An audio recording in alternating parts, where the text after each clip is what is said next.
मधुबन के बाबा, मधुबन के बाबा मुरली वाले, आपका क्या कहना, आपका क्या कहना। ओम शांति। आज 27 नवंबर 2022 के अव्यक्त बाप दादा के मधुर महावाक्य सुनेंगे, जिसकी रिवाइज डेट है 31/12/1992। मुरली का सार है, सफलता प्राप्त करने का साधन, सब कुछ सफल करो। तो बहुत ही प्रेम और एकाग्रता से सुनते हैं आज के अव्यक्त बाप दादा के मधुर महावाक्य। आज नव जीवन देने वाले रचता बाप अपनी नव जीवन बनाने वाले बच्चों को देख रहे हैं। यह नव जीवन अर्थात श्रेष्ठ ब्राह्मण जीवन है ही नवयुग की रचना करने के लिए। तो हर ब्राह्मण आत्मा की नई जीवन नवयुग लाने के लिए ही है, जिसमें सब नया ही नया है। प्रकृति भी सतो प्रधान अर्थात नई है। दुनिया के हिसाब से नया वर्ष मनाते हैं, नए वर्ष की बधाइयां देते हैं व एक दो को नए वर्ष की निशानी गिफ्ट भी देते हैं। लेकिन बाप और आप नवयुग की मुबारक देते हो, सब आत्माओं को खुशखबरी सुनाते हो कि अब नवयुग अर्थात गोल्डन दुनिया, सतयुग व स्वर्ग आया कि आया। हम ये वाली गिफ्ट देते हैं। यही सेवा करते हो ना, यही खुशखबरी सुनाते हो ना। नए युग की गोल्डन गिफ्ट भी देते हो। क्या गिफ्ट देते हो? जन्म जन्म के अनेक जन्मों के लिए विश्व का राज्य भाग्य। इस गोल्डन गिफ्ट में सर्व अनेक गिफ्ट्स आ जाती हैं। अगर आज की दुनिया में कोई कितनी भी बड़ी ते बड़ी व बढ़िया ते बढ़िया गिफ्ट दे तो भी क्या देंगे? अगर कोई किसी को आजकल का ताज व तख्त भी दे दे, वह भी आपकी सतो प्रधान गोल्डन गिफ्ट के आगे क्या है? बड़ी बात है क्या? तो नवजीवन रचता बाप ने आप सभी बच्चों को यह अमूल्य अविनाशी गिफ्ट दे दी है। अधिकारी बन गए हो ना। तो ब्राह्मण आत्माएं सदा अखुट निश्चय की फलक से क्या कहते कि यह विश्व का राज्य भाग्य तो हमारा जन्म सिद्ध अधिकार है। इतनी फलक है ना, या कभी कम हो जाती, कभी ज्यादा हो जाती। निश्चय है और निश्चित है, इस आधार की भावी को कोई टाल नहीं सकता। निश्चय बुद्धि आत्माओं के लिए यह निश्चित भावी है। निश्चित है ना, या कुछ चिंता है कि पता नहीं मिलेगा कि नहीं मिलेगा? कभी संकल्प आता है? अगर ब्राह्मण है तो निश्चित है, ब्राह्मण सो फरिश्ता, फरिश्ता सो देवता। पक्का निश्चय है, ना कि थोड़ी हलचल होती है। अचल अटल है। तो ऐसी गोल्डन गिफ्ट बाप ने आपको दी और आप क्या करेंगे? औरों को देंगे। अल्पकाल की गिफ्ट है तो अल्पकाल समाप्त होने पर गिफ्ट भी समाप्त हो जाती है, लेकिन यह अविनाशी गिफ्ट हर जन्म आपके साथ रहेगी। वास्तविक मनाना तो नवयुग का ही मनाना है, लेकिन इस संगम युग में हर दिन ही मनाने का है। हर दिन मौज में रहने का है। हर दिन खुशी के झूले में झूलने का है व खुशी में नाचने का है। अविनाशी गीत गाने का है। इसलिए ब्राह्मण जीवन का हर दिन मनाते रहते हो। हर दिन ब्राह्मणों के लिए उत्साह उमंग बढ़ाने वाला उत्सव है। इसलिए यादगार रूप में भी भारत में अनेक उत्सव मनाते रहते हैं। यह प्रसिद्ध है कि भारत में साल के सभी दिन मनाने के और कहीं भी इतने उत्सव नहीं होते जितने भारत में होते हैं। तो यह आप ब्राह्मणों के हर दिन मनाने का यादगार बना हुआ है। इसलिए नए वर्ष का दिन भी मना रहे हो। नया वर्ष मनाने के लिए आए हो तो सिर्फ एक दिन मनाएंगे। पहली तारीख खत्म होगी तो मनाना भी खत्म हो जाएगा। तो आप श्रेष्ठ आत्माओं का नया जन्म अर्थात इस ब्राह्मण जन्म की श्रेष्ठ राशि है। हर दिन मनाना, हर दिन उत्सव। आपकी जन्म पत्री में लिखा हुआ है कि हर दिन सदा श्रेष्ठ से श्रेष्ठ होना है। आप ब्राह्मणों की श्रेष्ठ राशि है ही सदा उड़ती कला की। ऐसे नहीं कि 2 दिन बहुत अच्छे और फिर 2 दिन के बाद थोड़ा फर्क होगा। मंगल अच्छा रहेगा, गुरुवार उससे अच्छा रहेगा, शुक्रवार फिर विघ्न आएगा। ऐसी राशि आपकी है क्या? जो हो रहा है वह भी अच्छा और जो होने वाला है वह और अच्छा। इसको कहते हैं ब्राह्मणों के उड़ती कला की राशि। ब्राह्मण जीवन की राशि बदल गई क्योंकि नया जन्म हुआ ना। तो इस वर्ष हर रोज अपनी श्रेष्ठ राशि देखकर प्रैक्टिकल में लाना। दुनिया के हिसाब से ये नया वर्ष है और आप ब्राह्मणों के हिसाब से विशेष अव्यक्त वर्ष मना रहे हो। नया वर्ष अर्थात अव्यक्त वर्ष का आरंभ कर रहे हो। तो इस नए वर्ष का व अव्यक्त वर्ष का विशेष स्लोगन सदा यही याद रखना। क्या है कि सदा सफलता का विशेष साधन है हर सेकंड को, हर श्वास को, हर खजाने को सफल करना। सफल करना ही सफलता का आधार है। किसी भी प्रकार की सफलता, चाहे संकल्प में, बोल में, कर्म में, संबंध संपर्क में, सर्व प्रकार की सफलता अनुभव करना चाहते हो तो सफल करते जाओ, व्यर्थ नहीं जाए। चाहे स्व के प्रति सफल करो, चाहे और आत्माओं के प्रति सफल करो, तो ऑटोमेटिकली सफलता की खुशी की अनुभूति करते रहेंगे। क्योंकि सफल करना अर्थात वर्तमान के लिए सफलता और भविष्य के लिए जमा करना है। जितना इस जीवन में समय सफल करते हो तो समय की सफलता के फलस्वरूप राज्य भाग्य का फुल समय राज्य अधिकारी बनते हो। हर श्वास सफल करते हो, इसके फलस्वरूप अनेक जन्म सदा स्वस्थ रहते हो। कभी चलते चलते श्वास बंद नहीं होगा, हार्ट फेल नहीं होगा। 1 गुना का 1000 गुना सफलता का अधिकार प्राप्त करते हो। इसी प्रकार से सर्व खजाने सफल करते रहते हो। इसमें भी विशेष ज्ञान का खजाना सफल करते हो। ज्ञान अर्थात समझ। इसके फलस्वरूप ऐसे समझदार बनते हो जहां भविष्य में अनेक वजीरों की राय नहीं लेनी पड़ती। स्वयं ही समझदार बन राज्य भाग्य चलाते हो। दूसरा खजाना है सर्व शक्तियों का खजाना।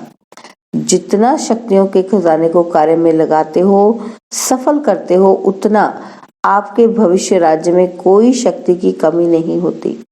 सर्व शक्तियां स्वतः ही अखंड, अटल, निर्विघ्न कार्य की सफलता का अनुभव कराती हैं। कोई शक्ति की कमी नहीं। धर्म सत्ता और राज्य सत्ता दोनों ही साथ साथ रहती हैं। तीसरा है सर्व गुणों का खजाना। इसके फलस्वरूप ऐसे गुणमूर्त बनते हो जो आज लास्ट समय में भी आपके जड़ चित्र का गायन सर्वगुण संपन्न देवता के रूप में हो रहा है। ऐसे हर एक खजाने की सफलता के फलस्वरूप का मनन करो। समझा? आपस में इस पर रूह रिहान करना, तो इस अव्यक्त वर्ष में सफल करना और सफलता का अनुभव करते रहना। यह अव्यक्त वर्ष विशेष ब्रह्मा बाप के स्नेह में मना रहे हो, तो स्नेह की निशानी है। जो स्नेही को प्रिय वह स्नेह करने वाले को भी प्रिय हो। तो ब्रह्मा बाप का स्नेह किससे रहा? मुरली से। सबसे ज्यादा प्यार मुरली से रहा ना, तब तो मुरलीधर बना। भविष्य में भी इसलिए मुरलीधर बना। मुरली से प्यार रहा तो भविष्य श्री कृष्ण रूप में भी मुरली निशानी दिखाते हैं। तो जिससे बाप का प्यार रहा उससे प्यार रहना, यह है प्यार की निशानी। सिर्फ कहने वाले नहीं, ब्रह्मा बाप बहुत प्यारा था और है भी। लेकिन निशानी जिससे ब्रह्मा बाप का प्यार रहा, अब भी है, उससे प्यार सदा दिखाई दे, इसको कहेंगे ब्रह्मा बाप के प्यारे। नहीं तो कहेंगे नंबरवार प्यारे। नंबरवार नहीं कहेंगे, नंबरवार कहेंगे। अव्यक्त वर्ष का लक्ष्य है बाप के प्यार की निशानियां प्रैक्टिकल में दिखाना। यही मनाना है, जिसको दूसरे शब्दों में कहते हो बाप समान बनना। तो जो भी कर्म करो, विशेष अंडरलाइन करो कि कर्म के पहले, बोल के पहले, संकल्प के पहले चेक करो कि ये ब्रह्मा बाप समान है, प्यार की निशानी है। तो फिर संकल्प को स्वरूप में लाओ, बोल को मुख से बोलो, कर्म को कर्मेंद्रियों से करो। तो पहले चेक करो, फिर प्रैक्टिकल करो। ऐसे नहीं कि सोचा तो नहीं था लेकिन हो गया नहीं। बाबा कहते हैं ऐसे नहीं, ब्रह्मा बाप की विशेषता विशेष यही है कि जो सोचा वह किया, जो कहा वह किया। चाहे नया ज्ञान होने के कारण ऑपोजिशन कितनी भी रही, लेकिन अपने स्वमान की स्मृति से, बाप के साथ की समर्थी से और दृढ़ता निश्चय के शास्त्रों से, शक्ति से अपनी पोजीशन की सीट पर सदा अचल अटल रहे। तो जहां पोजीशन है वहां ऑपोजिशन क्या करेगी? ऑपोजिशन पोजीशन को दृढ़ बनाती है, हिलाती नहीं और दृढ़ बनाती है, जिसका प्रैक्टिकल विजयी बनने का सबूत स्वयं आप हो और साथ साथ चारों ओर की सेवा का सबूत है। जो पहले कहते थे कि ये धमाल करने वाले हैं, वे अब कहते हैं कि कमाल करके दिखाइए। तो ये कैसे हुआ? ऑपोजिशन को श्रेष्ठ पोजीशन से समाप्त कर दिया। तो आप अब इस वर्ष में क्या करेंगे?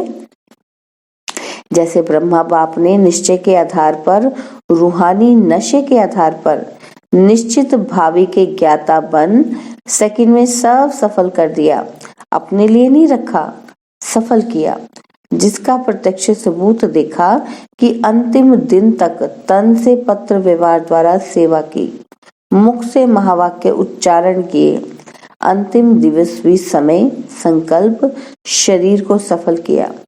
तो स्नेह की निशानी है सफल करना। सफल करने का अर्थ है कि श्रेष्ठ तरफ लगाना। तो जब सफलता का लक्ष्य रखेंगे तो व्यर्थ स्वतः ही खत्म हो जाएगा, जैसे रोशनी से अंधकार स्वतः ही खत्म हो जाता है। अगर ये सोचते रहो कि अंधकार को निकालो तो टाइम भी वेस्ट, मेहनत भी वेस्ट। ऐसी मेहनत नहीं करो। आज क्रोध आ गया, आज लोभ आ गया, आज व्यर्थ सुन लिया, बोल दिया, आज व्यर्थ हो गया। इसको सोचते सोचते मेहनत करते दिल शिकस्त हो जाएंगे। लेकिन सफल करना है, इस लक्ष्य से व्यर्थ स्वतः ही खत्म हो जाएगा। यह सफल का लक्ष्य रखना मानो रोशनी करना है, तो अंधकार स्वतः ही खत्म हो जाएगा। समझा? अव्यक्त वर्ष में क्या करना है? बाप दादा भी देखेंगे कि नंबर 1 प्यारे बनते हैं या नंबर वार प्यारे बनते हैं। सभी नंबर 1 बनेंगे तो डबल विदेशी क्या बनेंगे? नंबर 1 बनेंगे। बाबा पूछ रहे हैं। नंबर 1 कहना बहुत सहज है, लेकिन लक्ष्य दृढ़ है तो लक्षण अवश्य आते हैं। लक्ष्य लक्षण को खींचता है। अब आपस में प्लान बनाना, सोचना। तो बाप दादा खुश हैं कि अगर सब नंबर 1 बन जाएं तो बहुत खुश हैं। फर्स्ट डिवीजन तो लंबा चौड़ा है, बन सकते हो।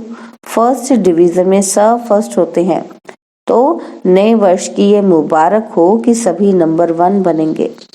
व्यर्थ पर विन करेंगे तो 1 बनेंगे, तो व्यर्थ पर विन नहीं करेंगे तो 1 नहीं बनेंगे।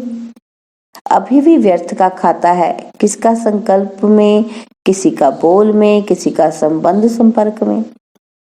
तो अभी पूरा खाता खत्म नहीं हुआ है, इसलिए कभी कभी निकल आता है, लेकिन लक्ष्य अपनी मंजिल को अवश्य प्राप्त कराता है। व्यर्थ को स्टॉप कहा और स्टॉप हो जाए। तो जब स्टॉप करने की शक्ति आएगी तो जो पुराने खाते का स्टॉक है वह खत्म हो जाएगा। इतनी शक्ति हो, परमात्मा सिद्धि है। रिद्धि सिद्धि वाले अल्पकाल का चमत्कार दिखाते हैं और आप परमात्मा सिद्धि वाले विधि द्वारा सिद्धि को प्राप्त करने वाले हो। परमात्मा सिद्धि क्या नहीं कर सकती? सोचा, स्टॉप और स्टॉप हुआ। इतनी शक्ति है। या स्टॉप कहने के बाद भी 1-2 दिन भी लग जाते हैं, तो 1 घंटा 10 घंटा भी लग जाता है। स्टॉप तो स्टॉप। तो यही निशानी बाप को देनी है। समझा? सेवा की सफलता व प्रत्यक्षता तो ड्रामा अनुसार बढ़ती जाएगी, बढ़ रही है ना। अभी पहले आप निमंत्रण देते थे और अभी वो आपको निमंत्रण देते हैं, तो सेवा के सफलता की प्रत्यक्षता हो रही है ना। आप लोगों को कोई स्टेज मिलने की व डिग्री मिलने की आवश्यकता नहीं है, लेकिन यह सेवा की प्रत्यक्षता है। भगवान की डिग्री के आगे ये डिग्री क्या है? दादी जी को डिग्री मिली होगी उदयपुर विश्वविद्यालय से, तो बाबा कहते हैं लेकिन यह भी प्रत्यक्षता का साधन है। ठीक है ना, डिग्री तो कुछ नहीं है लेकिन क्या है? प्रत्यक्षता का साधन है। साधन द्वारा सेवा की प्रत्यक्षता हो रही है। बनी बनाई स्टेज मिलनी ही है। वह भी दिन आना ही है जो कि अनेक धर्म नेताएं भी आपको आमंत्रित करके चीफ गेस्ट आपको ही बनाएंगे। अभी थोड़ा बाहर की रूपरेखा में उनको रखना पड़ता है, लेकिन अंदर में महसूस करते हैं कि इन पवित्र आत्माओं को सीट मिलनी चाहिए। राजनेता तो कह भी देते हैं कि हमको चीफ गेस्ट बनाते हो, यह तो आप ही बनते हो तो बेहतर होता, लेकिन ड्रामा में नाम उन्हों का और काम आपका हो जाता है। तो जैसे सेवा में प्रत्यक्षता होती जा रही है, विधि बदलती जा रही है, ऐसे हर एक अपने में संपूर्णता और संपन्नता की प्रत्यक्षता करो। अभी इसकी आवश्यकता है और अवश्य संपन्न होनी ही है। कल्प कल्प की निशानी आपकी सिद्धि करती है कि सफलता हुई ही पड़ी है। यह विजय माला क्या है? विजयी बने हैं, सफलता मूर्त बने हैं, तब तो निशानी है ना। तो इस भावी को टाल नहीं सकते। कोई कितना भी सोचे कि अभी तो इतने तैयार नहीं हुए हैं, अभी तो खिटखिट हो रही है, इसमें घबराने की जरूरत नहीं। कल्प कल्प के सफलता की गारंटी ये यादगार है। क्या होगा, कैसे होगा, इस क्वेश्चन मार्क की भी आवश्यकता नहीं है, होना ही है। निश्चित है ना, तो निश्चित भावी को कोई हिला नहीं सकता। अगर नाव और खिवैया मजबूत हैं तो कोई भी तूफान आगे बढ़ाने का साधन बन जाता है।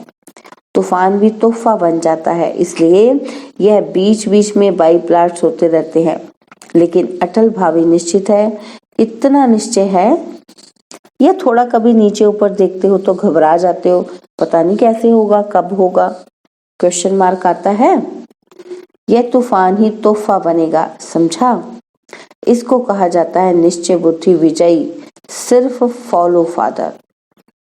अच्छा, सर्व अटल निश्चय बुद्धि विजयी आत्माएं, सदा हर खजाने को सफल करने वाले सफलता मूर्त आत्माएं, सदा ब्रह्मा बाप को हर कदम में सहज फॉलो करने वाले, सदा नई जीवन और नवयुग की स्मृति में रहने वाली समर्थ आत्माएं, सदा स्वयं में बाप के स्नेह की निशानियों को प्रत्यक्ष करने वाली विशेष आत्माओं को श्रेष्ठ परिवर्तन की अव्यक्त वर्ष की मुबारक याद, प्यार और नमस्ते।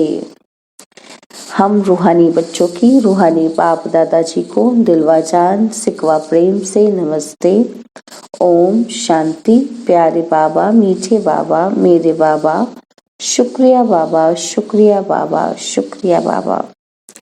और बाबा ने दादियों से मुलाकात करते हुए कहा कि ड्रामा का दृश्य देख हर्षित हो रही हो ना, कि वाह ड्रामा वाह, और वाह बाबा वाह। यही गीत अनादि अविनाशी चलते रहते हैं। बच्चे बाप को प्रत्यक्ष करते हैं और बाप शक्ति सेना को प्रत्यक्ष करते हैं। अच्छी सेवा रही, नई रूपरेखा तो होनी ही है। ऐसे ही सबके मुख से बाबा बाबा शब्द निकलता रहे, क्योंकि विश्व पिता है तो ब्राह्मण आत्माओं के दिल से, मुख से तो बाबा निकलता ही है, लेकिन सर्व आत्माओं के दिल से वह मुख से बाबा निकले। ब्राह्मण आत्माओं के तो मुख से निकलता ही है, तो बाबा कहते हैं सर्व आत्माओं के दिल से और उनके मुख से भी निकले बाबा, तब तो समाप्ति हो। तो चाहे अहो प्रभु के रूप में निकले, चाहे वाह बाबा के रूप में निकले, लेकिन बाबा शब्द का परिचय मिलना तो है ही। तो अभी ये सेवा का साधन अनुभव किया कि एक माइक कितनी सेवा कर सकता है। संदेश देने का कार्य तो हो ही जाता है ना, तो अभी माइक तैयार करने हैं। तो यह सैंपल है। कौन सैंपल है? बाबा ने मेंशन किया कि राजस्थान के राज्यपाल डॉक्टर एम चन्ना रेड्डी, जो कि सैंपल हैं। फिर भी माइक तैयार करने में भारत ने नंबर तो ले ही लिया। ऐसे तैयार करना है अभी। राजस्थान का माइक आबू ने तैयार किया है, राजस्थान ने नहीं। तीर तो आबू से लगा है ना। अच्छा, बाबा ने वरदान दिया कि परमात्मा प्यार और अधिकार की अलौकिक खुशी व नशे में रहने वाले सर्व प्राप्ति संपन्न भव। परमात्मा प्यार और अधिकार की अलौकिक खुशी व नशे में रहने वाले सर्व प्राप्ति संपन्न भव। तो जो बच्चे बाप के साथ सदा कंबाइंड रहे, प्यार से कहते हैं मेरा बाबा, तो उन्हें परमात्मा अधिकार प्राप्त हो जाता है। बेहद का दाता सर्व प्राप्तियों से संपन्न कर देता है, तीनों लोगों के अधिकारी बन जाते हैं। फिर यही गीत गाते कि पाना था वह पा लिया, अभी कुछ पाने को नहीं रहा।